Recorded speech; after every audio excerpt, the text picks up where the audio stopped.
बहुत खराब हो गया है बेटे। माँ ने समझाया, कहता फिर माँ ने मेरा एडमिशन करा दिया। कहा मैं पढ़ता रहा यहाँ तक कि मैं होशियार हो गया।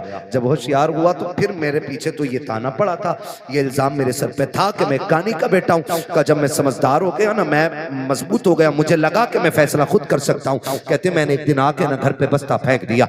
मैंने कहा माँ बहुत हो गया, अब मैं नहीं पढ़ सकता। मेरी माँ ने कहा लाल हो क्या गया? कहा माँ वही ताना जो बचपन से लेके आज तक मेरा पीछा नहीं छोड़ रहा है। ए माँ आज भी स्कूल जाता हूँ ना, लोग कानी का बेटा कह के आवाज देते। माँ बता मैं तेरे नहीं पढ़ना चाहता। माँ ने कहा बेटे कोई तो सूरत होगी जो तू पढ़ ले।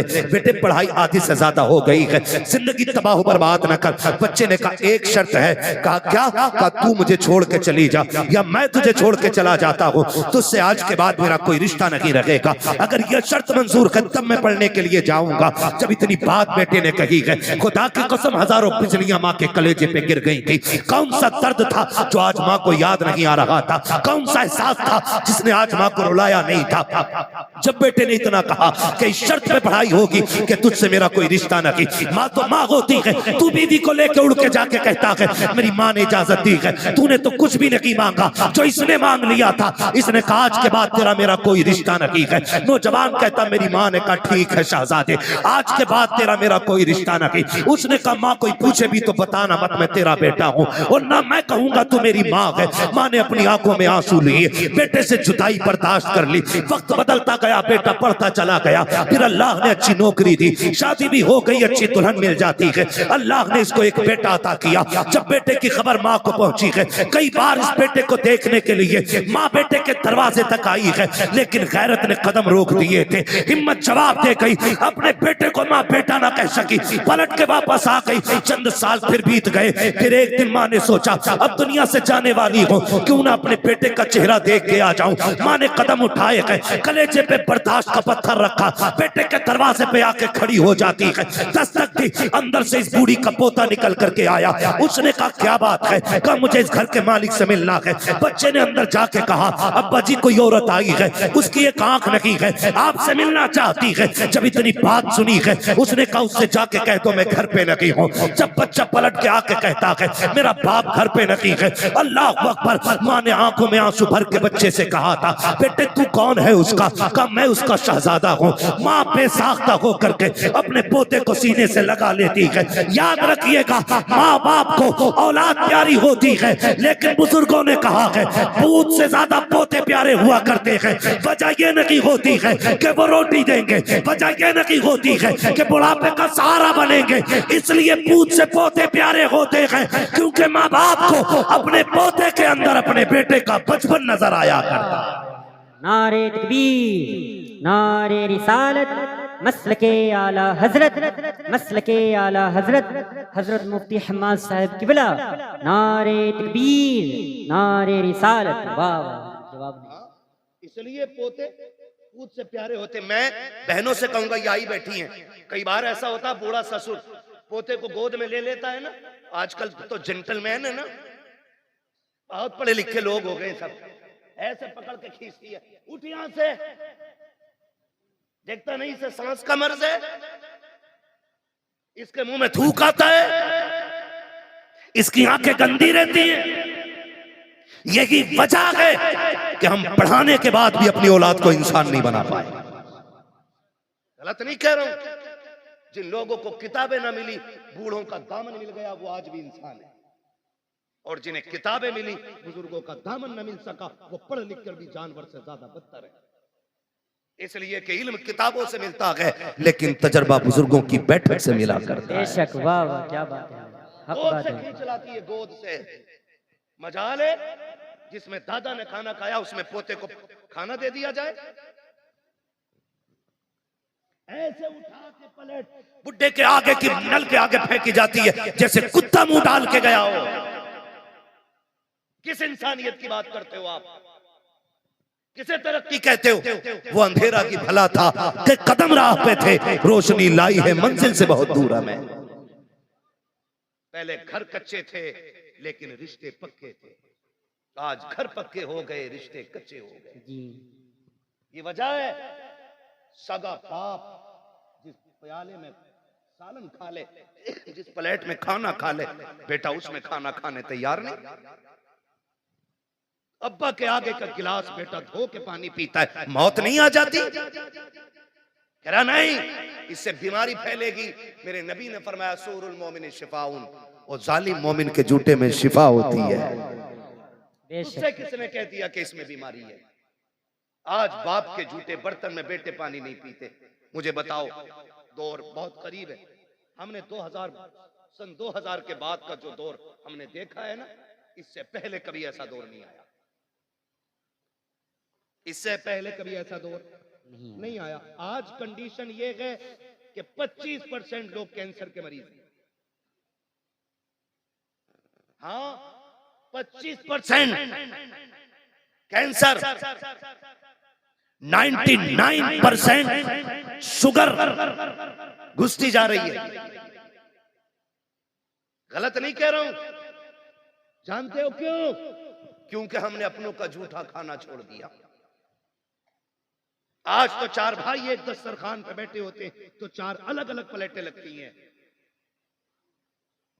अगर 10 लोगों की बंदा दावत कर देना, मैं तो देखता हूं मौलवियों को भी खिलाते हैं ना खाना, तो डिस्पोजल में यूज एंड थ्रो, कागज की प्लेट। तुझे क्या पता घर के बर्तन की बरकत क्या है? जो कौम अपनी दीन के रहबर को प्लास्टिक के गिलास में पानी पिलाए, वो खाक तरक्की करेगी? जाओ, गारंटी है मेरी। ले आओ बड़े से बड़े फलसफी से टेबलेट जाकर के, बड़े से बड़े अरस्तु से दवा लेके आ।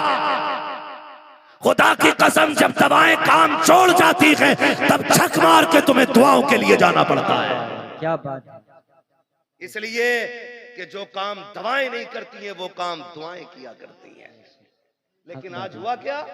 कंडीशन देखो, सगे भाई भी बैठे ना, प्लेटें अलग अलग है, गिलास अलग अलग है। एक गिलास रखो तो हमारी कौम उसको समझती है कि ये जिहालत है कि 4 लोगों के बीच एक गिलास। जानते हो, जब मोहम्मद बिन कासिम पहली मर्तबा इस मुल्क में आया, कोई एक्टर नहीं था, कोई डिजाइनर नहीं था, हुजूर के दीन का सिपाही था, हीरो था इस्लाम का। आकर के जब अपनी बेटी को आजाद कराया था ना, बहन को, और खाना खाने के लिए पहली बार मुसलमान इस मुल्क में बैठे थे ना, तो लोग मुड़ मुड़ के देख रहे थे, ये खा कैसे रहे हैं। जबकि उस वक्त दस्तूर ये था कि कोई किसी की तरफ मुंह करके नहीं खाया करता था, एक दूसरे से पीट करके खाना खाया करते थे। जब मोहम्मद बिन कासिम पहली मर्तबा इस मुल्क में आए थे, आने के बाद जब फतह की थी, बहन बेटी की आबरू बचाने के बाद जब खाने के लिए बैठे थे, और एक बर्तन में पूरी जमातें बैठी हुई थी, एक एक बर्तन में 6-6 लोग बैठे थे। लोग हैरत से देख रहे थे, ये कौम कौन सी है कि एक बर्तन में एक साथ खा रखी है। तब मसीहत का नकीब कह रहा था, तुम वो हो जो निजाम अपने खुद बनाते हो, ये वो है जो खुदा का निजाम लेके आगे बढ़ रहे हैं। क्या बात है हज़रत, बिल्कुल। जब से हमने खुदा का निजाम छोड़ा, हम बर्बाद हो गए। अपने बड़ों की इज्जत करना, उनकी गोद से बच्चे न छीनना हक है, उनका हक है। और तू होती कौन है बच्चे छीनने वाली? हक क्या है तेरा छीनने का? तू माँ है, वो दादा है। तू बाद में आई है, दादा पहला है। अगर दादा ना होता तो तू भी इस घर में नहीं होती।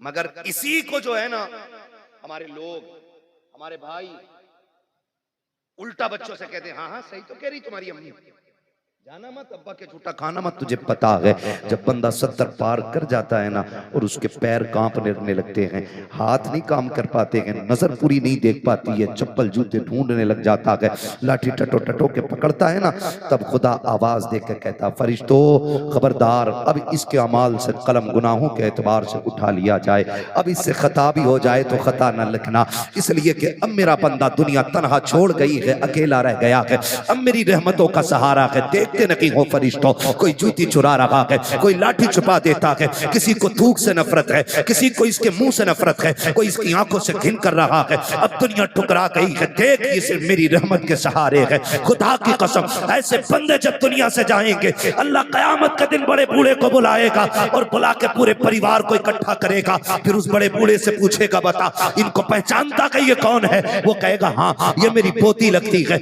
ये मेरा पोता लगता है, ये मेरा बेटा है, ये मेरा देवता है, ये मेरी बहू है, ये मेरा भतीजा है। उसके बाद रब फरमाएगा बता इनका मामला तेरे साथ क्या था। वो ये कहेगा मालिक इसको मेरे जूते से नफरत थी, ये मेरे बिस्तर से घिन करता था, इसको मेरे कपड़े से नफरत आती थी, ये मेरे जोड़े हुए खाने को हाथ नहीं लगाता था। रब फरमाएगा सुन आज इनमें से जिसको तू कह देगा मैं उसे जन्नत दूंगा। वो बूढ़ा कहेगा क्यों? कहेगा मैं जमाने को बताना चाहता हूँ जिससे तुम कुछ नहीं समझते हो।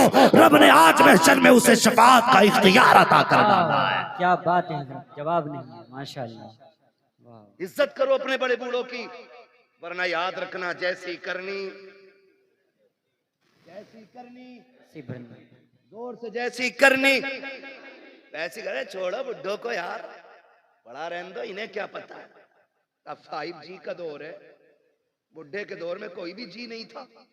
खुदा की कसम कोई जी था या ना था, लेकिन इस बुढ़े के दौर में अदब जरूर था। अदब जरूर था। मेरी जेब पे अगर कलम लग गया ना तो सफेद बालों वाला भी आ जाए तो मैं क्यों उठूं? तो कलम लगा के बैठूं भाई, मैं तो हजरत हूं। मुझे तो लोग हुजूर भी कहते हैं, तो मैं ये लेके बैठ जाऊं? ये हुजूर का दीन नहीं। ये हुजूर का दीन मिटा दे अपनी हस्ती को अगर कुछ मर्तबा चाहे कि दाना खाक में मिलकर गुले गुलजार बनता है। जिन्हें झुकना नहीं आता उन्हें उठना उठना वही जानते हैं जो झुकना जानते हैं। मौलाए कायनात शेर खुदा फरमाते हैं अगर तवाज़ु और इंकिसारी की वजह से किसी की इज्जत कम हो जाए तो कयामत में मेरा गरिबान पकड़ लेना। झुकने वाले लोग कभी छोटे नहीं होते। तूफान आता है, हवा तेज चलती है, तो जो हवा के साथ कभी कभी झुक जाते हैं वो कभी उखड़ते हैं। जो अकड़े रहते हैं वो, जो अकड़ जाते हैं वो जोर से वो उखड़ जाते हैं। हमारे हिस्से की क्रीम इतनी मद्दी तो नहीं हो सकती ना कि बोल ना पाए। मुझे उम्मीद है वही बैठा होगा जिसमें दम होगा। जो अकड़ जाते हैं वो उकड़ जाते हैं। तो मैं क्या बात अर्ज कर रहा था आपसे, उसने भाई ये टंटना मंटना ना करो यार, बोलने तो थोड़ी सी तवज्जो है ना सारे लोगों। बच्चे ने क्या कहा कि अब्बा घर पे नहीं है। उसने लिपटा लिया सीने से, बच्चा छुटा के भागा। मां चली गई। मां कुछ दिन की मेहमान थी। जब बीमार हुई, तबीयत खराब होने लगी ना, उसने कलम लिया, एक तहरीर लिखी, तय की, पड़ोसन को बुलाया, कहा मेरा इंतकाल हो जाए ना तो वो जो सेठ साहब रहते हैं ना फलां गली में, उनका मकान है, मेरे इंतकाल के बाद ये मेरा कागज उन तक पहुंचा देना। लेकिन याद रखना इसे खोल के ना देखना, ये मेरी अमानत है। इसे खोल के ना देखना, ये मेरी अमानत है। इतना कह के उसने दिया। कुछ दिन गुजरे कि उसका इंतकाल हो गया, मां मर गई। कुछ दिन के बाद उस औरत को ख्याल आया ये जो बूढ़ी गई है ना, इसने कागज भी तो दिया था जो फला अमीर के घर जाके देना था। उसने वो कागज लिया, लेकर के दरवाजे पे गई। अल्लाह अकबर, दस्तक दी, आवाज आई, बच्चा निकल के आया। फिर वही बच्चा कौन है? कहा कि जाओ तुम्हारे बाप से मिलना है, उनको भेजो। कहा, उसने पूछा कौन है? कहा औरत है। कहा आंखें कैसी? कहा आंखें तो सलामत है। उसने कहा फिर मेरी माँ तो नहीं होगी। ये सोच के दरवाजे पे आया, देखा एक अजनबी औरत को खड़े देखा। खातून कैसे आना हो? कोई जरूरत कुछ लेने आई हो? कहा नहीं। कहा फिर? कहा ये मेरे पास तेरी अमानत रखी हुई है। कहा मेरी अमानत? कहा हाँ। उसने जैसी वो कागज लिया और उसके लिफाफे को देखा ना, उसने उसमें माँ का नाम पढ़ा हुआ था। बस लेके अंदर आया, उसको लेके खोल के बैठ गया। जब उसने खत खोल करके पढ़ना शुरू किया ना, अजीब कहानी थी, चीखें निकल जाती। उसने लिखा जो पढ़ा है, माँ ने लिखा था मेरे शहजादे, मैं तुझसे कई बार मिलने की कोशिश की लेकिन तूने मिलना नहीं चाहा। मेरे बेटे, मैं तेरी बुलंदी और तेरी तरक्की के लिए तुझसे दूरी बर्दाश्त करके वक्त गुजारती रही। बेटे मैं शिकवा कोई नहीं कर रही हूँ, शिकायत कोई नहीं, मेरी तो कट गई जैसी भी कटनी थी। लेकिन बेटे एक दर्द मेरे सीने में था, एक एहसास था बेटे जब तेरे बाप का इंतकाल हुआ तू मेरी गोद में था।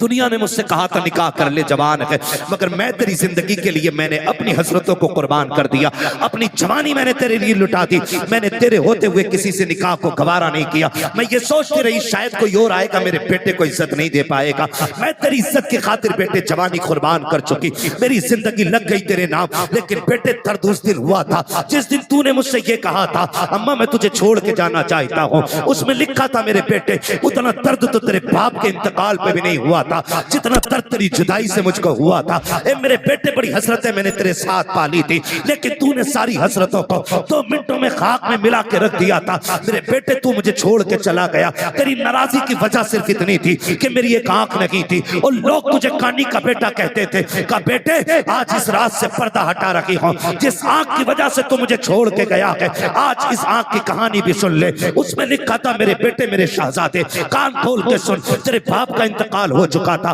तू मेरी गोद में आ गया था, मुझे घर के काम भी करने थे, तुझको भी संभालना रहता था, एक दिन मुझे पानी लाना था या कोई काम था, मैं तुझे पालने में बैठा के चली गई। मैं काम से गई लेकिन इत्तेफाक ये कि तू जिस पालने में लेटा हुआ था उस पालने के नीचे कील पड़ी हुई थी, अचानक तूने उछाल मारी और पालने से नीचे आ गया। बेटे मैं तो काम में थी, न जाने वो कौन सी मनहूस घड़ी थी जो तेरी आंख में कील लगी, मैंने तेरी चीख सुनी दौड़ के आ गई। बेटे मैंने तेरी आंख में कील देखी, मैं बेकरार होकर डॉक्टर के पास लेकर के गई, मैंने डॉक्टर से जाके कहा था डॉक्टर मेरे बेटे की आंख में चोट लग गई है। उसने जब कील देखी मुझसे कहा अफसोस तेरा बेटा जिंदगी में कभी देख नहीं पाएगा। उसने कहा बेटे मैं तेरी माँ थी, कैसे गवारा कर पाती, कैसे बर्दाश्त कर पाती। मैंने कहा डॉक्टर जो भी कीमत लगे दी जाएगी, जो भी कहोगे दिया जाएगा, मेरे बेटे की आंख ठीक कर दी जाए, इसलिए कि भी बचपना का इसने देखा कि क्या है। डॉक्टर ने कहा था आंख तो हम दे देंगे लेकिन उस आंख के बदले में आंख देनी पड़ेगी। जैसी इतनी बात सुनी है उसने कहा बेवा हूं बेसहारा हूं, कौन है जो आंख देगा। उसने खुद फैसला किया, आके कहने लगी डॉक्टर जल्दी कीजिए मेरी आंख निकाल लीजिए। उसने कहा जवानी है, पूरी जिंदगी को क्यों बर्बाद करना चाहती है, तेरी जिंदगी में अभी भाग बनाना बाकी है, खुशियों की बहारें हैं, अभी चाहे कि निकाह करेगी, तू आंख क्यों दे रखी है। उसने कहा मेरा तो जो होना था हो चुका, मैं जिसके लिए सृष्टि संवरती थी वो सजन तो कब्रिस्तान जा चुका है, अब किसी के लिए सजना संवरना नहीं है, मेरी खुशियां मेरे बेटे में है, मेरे अरमान मेरे बेटे के साथ है। उसने कहा जल्दी कर मेरी आंख निकाल ले, मेरी आंख मैंने बदले में दी है बेटे, तब जाके तुझे उसके बदले में डॉक्टर ने आंख दी थी। उसने कहा बेटे तू ये पूछता रहा कि मेरी आंख कैसे गई है, सुन ये मैंने आंख लुटाई है तब जाके तूने इसके बदले में रोशनी पाई है, इस आंख की वजह से तू मुझे छोड़ के जा चुका है। बेटे मैं शिकवा नहीं करती, शिकायत नहीं करती, जब कभी याद आ जाए तो हाथ उठा लिया करना, तेरे मुंह से दुआएं निकलेंगी, कब्र में तेरी माँ को ठंडक और सुकून महसूस हो जाया करेगा। नारे तकबीर, नारे रिसालत, मकामे वालिदैन, मकामे वालिदैन, मुफ्ती हम्माद साहिब किबला, नारे तकबीर, नारे रिसालत। जवाब नहीं है। अल्लाह अकबर। उसने कहा मैंने तेरे लिए आंख दे दी। तो मैं ये कहता हूँ खुदा अगर तुम दुबई मुंबई जा रहे हो बीवी लेके, तुम कैसे कह देते हो कि माँ ने हाँ कह दी थी ना, वो तो कह ही देगी, इसलिए कि उसके नजदीक बेटे से ज्यादा कुछ भी प्यारा नहीं है। माँ को बेटे से ज्यादा कुछ भी प्यारा नहीं है। और मैं तो खुल के कहता हूं हम लोग भी शादीशुदा हैं, शुक्र अल्लाह का, ये भी उलमा भी शादीशुदा हैं, जो हैं वो जानते हैं कभी माँ बहू से नफरत नहीं करती। माँ कभी बहू से नफरत आप कहेंगे जब नहीं करती तो लड़ती किससे, तो एक सीधी सी बात है, वो उन ऐबों से लड़ती है जो उसके अंदर नहीं है। आप कहेंगे वो कौन से ऐब है। मैंने कहा सुन बेटा, जब भी आया लड़के आया या थक के आया, माँ ने भूखा नहीं सोने दिया, और जब ये मजदूरी करके आता है और अपनी औरत गाली दे के उसको भूखा सुला देती है ना, तो फिर माँ गवारा नहीं करती। जब बेटा थक के आता और औरत मुंह बिगाड़ के देख के कहती है आ गई ये तुनार लेके, मेरा शादी का सूट किधर है, फिर वो जो थक के लोगों की गालियां खा के आया है टूट जाता है। शोहर तब बूढ़ा नहीं होता जब 60 ईंटें कमर पे रख के ऊपर चढ़ता है, वो तब बूढ़ा हो जाता जब 400 रुपए लेके घर में जाता है और अपनी बीवी चेहरा बिगाड़ के बात करती है, वो तब बूढ़ा हो जाता। मैं बहनों से गुजारिश करूंगा, तुम्हें खुदा का वास्ता, तुम्हारा शोहर तुम्हारी दुनिया भी है और तुम्हारी आखिरत भी है। कभी अपने शोहर के साथ सख्त लहजे में बात न करना, जाओ बरेली शरीफ दारुल इफ्ता चला जाओ, चले जाओ, पूरी दुनिया का मरकजी दारुल इफ्ता हमारा बरेली शरीफ। जाके देखो सबसे ज्यादा सवालात आज तलाक के मसले पर होते हैं। हमने 2 साल बैठ करके वहां पे कलम चलाया, सबसे ज्यादा सवालात तलाक के आते हैं। सबसे ज्यादा क्यों ये तलाक है? और छूटते ही बहू क्या कहती है, अम्मा ने कुछ करा दिया बेटे को। ये जुमला होता है, अम्मा ने कुछ करा दिया बेटे को। अम्मा पढ़ा रही है, मेरी बहन मुझे बता तो सही ये तेरे जुमले कहां तक सही कहां तक गलत है, ये तुझे पता होगा। लेकिन मैं तो इतना जानता हूं, जैसे बेटा 18 साल का हुआ था, माँ ने 4 लोगों में बैठ के कहना शुरू कर दिया था, बेटा जवान हो गया है, चांद सी दुल्हन लेके आनी है, मुझे गुलाब का फूल लेकर के आना है। जो तुझे गुलाब का फूल कहती रही, पूरी जिंदगी चांद चांद कह के आवाज देती रही, आज वो तुझसे नफरत क्यों कर रही है? नहीं से तुझसे नफरत रखी है। जब शाम को बेटा आके भूखा सोता है, ये माँ को गवारा नहीं होता है। जब सुबह को उठ के बेटा भूखा जाता है, ये माँ को गवारा नहीं होता है। अगर ये चाहती हो तुम्हारा घर जन्नत की तरह रखे, खुदा की कसम तुम अपने अंदर माँ वाली आदतें पैदा कर लो। माँ तो वो चीज होती है, तू उसके बेटे की खिदमत कर, माँ तुझे अपने मुंह का निकाल के खिलाना शुरू कर डाले। क्या बात है, बेशक। लेकिन गलती है, आया शोर थक के कह रही मैं ना लूं ये 400 वाला जोड़ा, मैं वही थे जो जुनैद हफीज जी की बहू ने पहना। और भाई जुनैद हफीज जी का अपना मसला है, मेरा अपना मसला है, इनका अपना मामला है, और किसकी? मैं तो खुल के कहता हूं मेरी बहन कनीज़े फातिमा ज़हरा बन, अगर तेरे शौहर की हैसियत नहीं नई जोड़ा पहनाने की, पुराने पे पैबंद लगा के मर। कसम खा के कहता हूं कनीज़े फातिमा ज़हरा बन के मर जा, आखिरी तख्ता लगने से पहले ज़हरा के बाबा तेरी कब्र में तशरीफ ले आए। वाह वाह, क्या बात है। आज जरूरत है घर बेहतर किए जाए, घर बेहतर किए जाए। आज घर घर की कहानी झगड़े, घर घर की कहानी, किसी को अम्मा बोझ लगती है, किसी को अब्बा बोझ लगता है, किसी को माँ की रोटी हजम नहीं होती, तो किसी को बाप के 2 लुक़मे भारी लगते। मुझे एक बात याद आ रही है, मैंने एक जुमला बोला था, जैसी करनी, खत्म कर लूं तकरीर तो फिर बोले ना जैसी करनी। मुझे मालूम है मेरे जुमले सख्त होते हैं, क्योंकि मैं फ्री में जन्नत नहीं बांटता। मुझे पता है जन्नत कितनी मुश्किल है, जन्नत इतनी मुश्किल है। मेरे इमाम ने कहा था पार जाना है नहीं मिलती नाव, जोर पर धार है क्या होना है, छुप के लोगों से किए जिसके गुनाह वो खबरदार है क्या होना है। मुझे पता है जन्नत कितनी मुश्किल है, इसलिए खुदारा जज्बात से निकल के अब हमें अमल के मैदान में आना पड़ेगा, अमल के मैदान में आना पड़ेगा। अल्लामा रूमी ने मसनवी शरीफ में एक बात तहरीर फरमाई है, बड़ी अजीब बात है, तवज्जो है, कहते हैं जरा या रसूल अल्लाह, या रसूल अल्लाह। हाँ बस 10 मिनट में इंशाल्लाह बात पूरी करने लगा हूँ। हाँ 1 घंटा होने वाला है, 4 मिनट बाद 1 घंटा पूरा है। अल्लाह आपको सलामत रखे। मैं कोशिश कर रहा हूँ कि 4 मिनट से ऊपर थोड़ा सा चला जाए, 5 मिनट ज्यादा हो जाएंगे, लेकिन मैं बात बताना चाहता हूँ, खुदा करे ये बात दिल में उतर जाए। मैंने एक जुमला बोला था, जैसी करनी भरनी वैसी भरनी। अल्लामा रूम मसनवी शरीफ में तहरीर फरमाते हैं, एक बीवी ने अपने शोहर से शिकायत की, उसने कहा कि तुम्हारे बाप की खांसी सोने नहीं देती। ए बेटे तवज्जो कर थोड़ा सा, मालूम है ठंड ज्यादा हो रही है। उसने शिकायत की कि तुम्हारे बाप की खांसी ना बर्दाश्त नहीं होती। उसने कहा तुम तो मेरे जिगर का टुकड़ा हो, तुम्हारे लिए बाप क्या, मैं कुछ भी छोड़ सकता हूं। उसने बाप को उठाया, अगले दिन बिस्तर उठा के वहां डाला, बाप का बिस्तर जहां जानवर बनते थे। मसनवी शरीफ में अल्लामा रूमी ने लिखा है, वहां डाला जहां जानवर बनते थे। कहने लगा अब्बा आज के बाद यहीं रहना है। बाप था, उसने कहा ठीक है जी मंजूर है। तो बच्चे, उसने एक पुराना सा कंबल उठा के लाया घर से और पुराना कंबल बाप के ऊपर डाल दिया। आज भी जाओ घर चेक करो, ये जो बाहर निकल के फतवेबाजी करते हैं ना, और बाहर निकल के दीन बांटते घूम रहे हैं, जो तनकीदें करते हैं ना चौक में खड़े होकर इमामों पे और मौलवियों पे, जाके देखो अपना आप तो रेशमी कंबल में सो रहा होगा और अपने बाप के पास वही रजाई होगा जिसमें चांद साफ नजर आ जाए।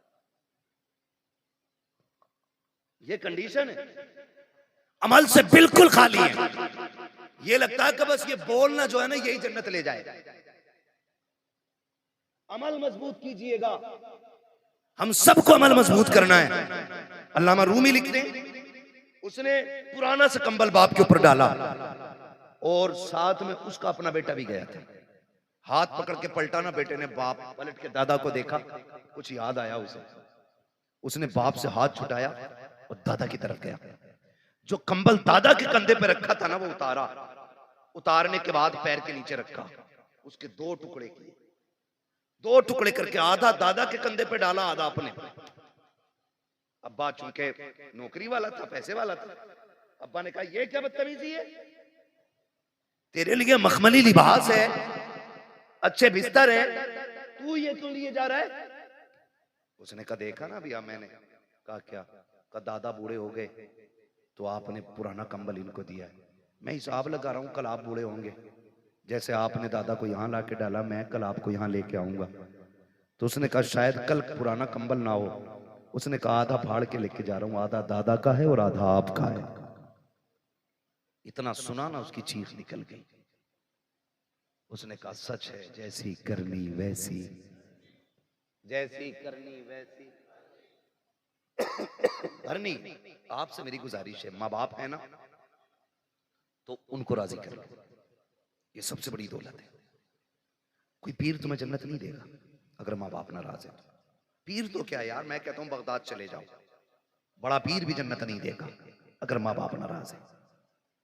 जाओ हरम तक चले जाओ, अगर घर का बाप राजी है तो खुदाए पाक राजी है, बाप नाराज है तो खुदाए पाक भी नाराज होता है। बड़ी बात होती है। आज माँ बाप हैं तो कदर करो। कह रहा हाजी जी हैं, प्रधान हैं, अब्बा को मुखिया, बाप को बाप कहा करो, अब्बा कहा करो, माँ को माँ कहा करो, इन्हें वक्त दिया करो। आज इनके जुमले सख्त होते हैं। कह रहा मौलाना बस करो, तुम मेरे अब्बा को जानते ना हो, बहुत खड़ूस है मेरा अब्बा। ये जुमले बोल रहा है, मेरा अब्बा बहुत खड़ूस है, सीधी कहो तो उल्टा ही बोलता है। मैं कहता हूं जालिम तूने बाप को समझा ही नहीं, कभी बाप अपने लिए जीता ही नहीं, वो तो जीता ही औलाद के लिए। ये उस दिन समझोगे जिस दिन तुम्हारे पास बैठे होंगे और तुम्हारा बेटा उंगली पकड़ के कहेगा ना अब्बा मुझे ऐसे जूते चाहिए जैसे फलां ने पहने, और तुम्हारी जेब में कौड़ी नहीं होगी ना, तब तुम्हें अपने बाप की परवरिश का जो दौर है ना वो याद आएगा। आज हमारे पास बाइक है, 4 व्हीलर है, लेकिन बाप को बैठाने के लिए वक्त नहीं है, बाप को बैठाने के लिए वक्त नहीं है।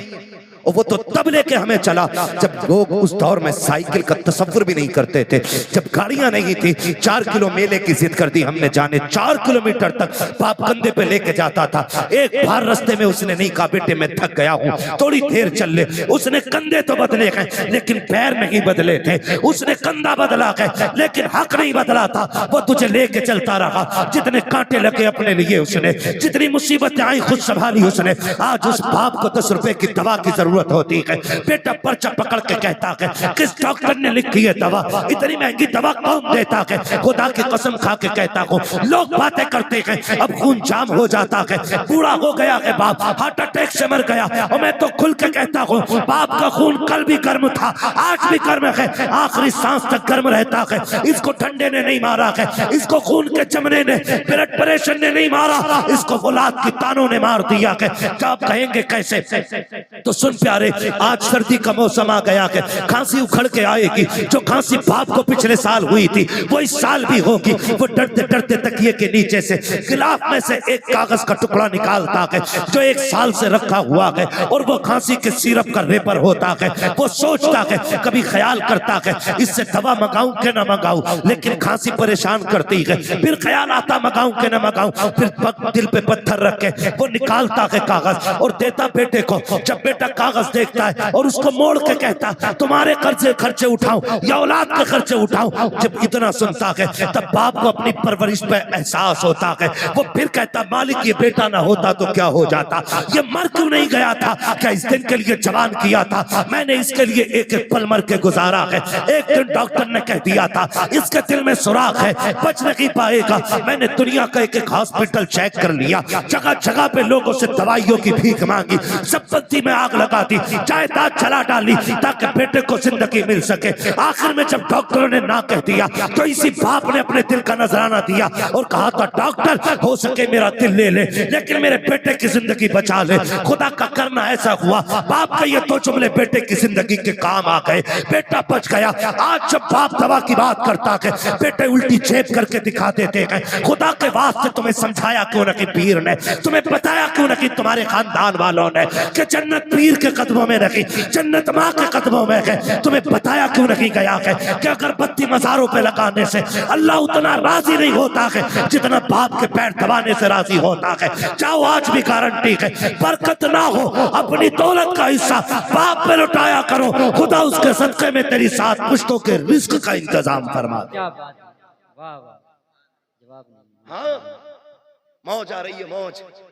पीर साहब आ गया, मुरीद नशेड़ी था, जुआरी था, 500 दे दिए, उनने सर्टिफिकेट दे दिया ये जन्नती है। हाँ जब उनने कही जन्नती है तो सुबह को मुरीद उठ के कह रहे हजूर रात मैंने ना आपको जन्नत में देखा था। तो वो फूल के कह रहे अच्छा अल्लाह का करम है, लगे तो मुझे भी ऐसे ही। मर के देख बेटे वो लठिया चलेगी कि सारा लगना बंद हो जाएगा। एक पीर साहब मर गए तो मुरीदों ने सुराख खोल दिया, कब्र में सुराख। क्यों खोला भाई? कहते इससे हजूर की कब्र से बरकतें निकलेंगी। हजूर ही कहते इसे। 3 दिन बाद इतनी बदबू फैली कि मोहल्ला पूरा खाली। अल्लाह के राज अल्लाह ही जानता है। जब उसने कह दिया बंद करो तो बंद करो, उसके राज वही जानता है। इसलिए मेरे भाई, माँ बाप औलाद के लिए दुआओं का सबसे बड़ा किबला होते हैं। जब दुआएं कबूल ना होती हो, कभी आंचल में बैठ, कभी जूतियों में बैठ। मैं कसम खा के कहता हूँ, ये जानते ही, उलमा जानते ही, ये सफर करने वाली कौम जानती है। वो अलग बात है कि मैं वो मजलूम आदमी हूँ कि मेरा नंबर ही ना लोग लास्ट में देते हैं। कभी 3 बजे तक ताजिया बना दिया जाता है मेरा, कभी 4 बजे तक बना दिया जाता है ना। फिर शुक्र अल्लाह का, फिर लोग भी सामने वाले अच्छे मिलते हैं। और मेरा मिजाज ये है कि 10,000 का मजमा ना हो, 4 हो मगर मुस्तफ़ा के वफादार होने चाहिए। बेशक बेशक। मैं जानता हूँ इतनी रात तक कोई लंगर के लिए तो नहीं बैठा होगा ना मेरे, इतनी रात तक कोई बिरयानी के लिए तो नहीं बैठा होगा। कोई तो बात है जो हुजूर ने आपको आखिर तक बैठा रखा है। कोई तो मसला है ना, कोई तो बात अच्छी लगी आपकी जो अभी तक आपको बैठा रखा है। तो हम लोग सफर करते हैं, हम लोग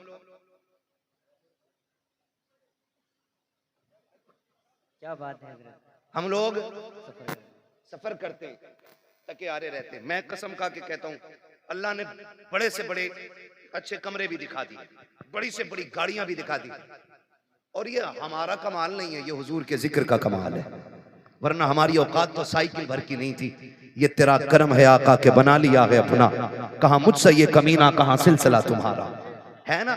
बस लोग अगर कहें कि भाई क्या है, भाई क्या है, क्या है, कितना बड़ा है, कितना पैसा है, तो सुनो जी, सिर्फ एक ही तारुफ है, तेरे टुकड़ों पे पले गैर की ठोकर पे न डाल, झिड़कियां खाएं कहां छोड़ के सदका तेरा। तो अल्लाह के करम से बड़ी बड़ी गाड़ियां भी देखी, बड़े बड़े होटलों में रुके, बड़े बड़े अच्छे बिस्तर मिले, मगर अल्लाह की इज्जत की कसम खा के कहता हूँ, जो दिल माँ के कदमों में बैठ के लगता है ना, वो किसी भी 5 स्टार होटल के VIP गद्दे पे नहीं लगता है। इसलिए कि आप ना जब दुनिया से पलट के आओ, देखो नारे लगते हैं, कोई कहता अल्लामा आया है, कोई कहता फहामा आया है ना। एक नारा लगता है देखो देखो कौन आया, तो लोग कहते शेर आया, शेर आया, कहते आदमी से जानवर बना दिया। ये चीजें अच्छी नहीं आती। हम शेर वेर नहीं, हमें तो सिर्फ हुजूर का गुलाम कहो, इससे अच्छा कोई नारा हमारे लिए